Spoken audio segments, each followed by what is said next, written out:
वैवाहिक बंधन में बंध चुके लोगों की तमन्ना होती है कि उनके जीवन में खुशियां बरकरार रहें, फिर चाहे वो सुख शांति से जुड़ी हो या फिर धन संपत्ति से जुड़ी हो।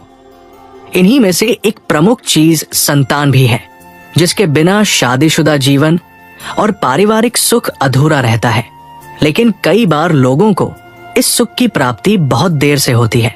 ज्योतिष मान्यता के अनुसार वैसे तो कई तरह के श्राप या योग बताए गए हैं, जिसके चलते पहले तो संतान नहीं होती है, संतान हो जाती है तो संतान को कष्ट होता है या संतान की मृत्यु भी हो सकती है।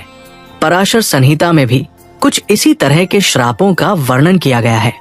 आइए जानते हैं इन श्रापों के बारे में संपूर्ण जानकारी। पितृश्राप कहते हैं कि यदि किसी जातक ने गत जन्म में अपने पिता के प्रति कोई अपराध किया है तो उसे इस जन्म संतान कष्ट होता है। ये कुल मिलाकर 11 योग या दोष है।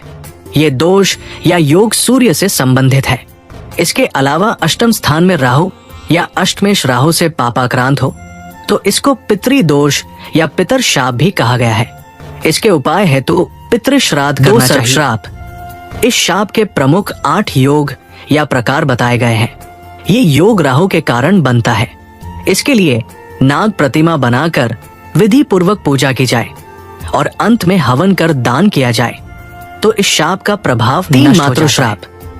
ज्योतिष मान्यता अनुसार पंचमेश और चंद्रमा के संबंधों पर आधारित ये योग बनता है। मंगल, शनि और राहु से बनने वाले ये कुल 13 प्रकार के योग है। गत जन्म में किसी जातक ने यदि माता को किसी भी प्रकार से कष्ट दिया है तो ये योग बनता है। इसके उपाय के लिए माता की सेवा करना जरूरी है। इसके अलावा उक्त ग्रहों की शांति। 6 ब्रह्माश्राप, ये योग या दोष कुल 7 प्रकार का होता है। 9वें भाव में गुरु, राहु या पाप ग्रहों से ये योग बनता है। कहते हैं कि गत जन्म में किसी भी जातक ने यदि किसी ब्राह्मण को घोर कष्ट दिया है तो ये शाप बनता है। इसकी शांति हेतु पितृ शांति करें और फिर प्रायश्चित स्वरूप ब्राह्मणों को भोज कराकर उन्हें 7 पत्नी का श्राप। ये कुल 11 प्रकार का दोष या योग है जो सप्तम भाव में पाप ग्रहों के चलते बनता है।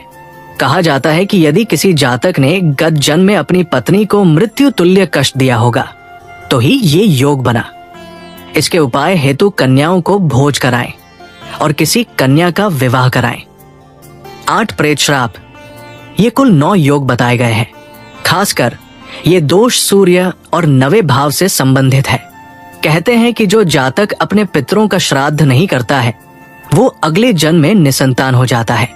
इस दोष की निवृत्ति के लिए पितृ श्राद्ध अवश्य करें। 9 ग्रह दोष, ये योग कई प्रकार का होता है।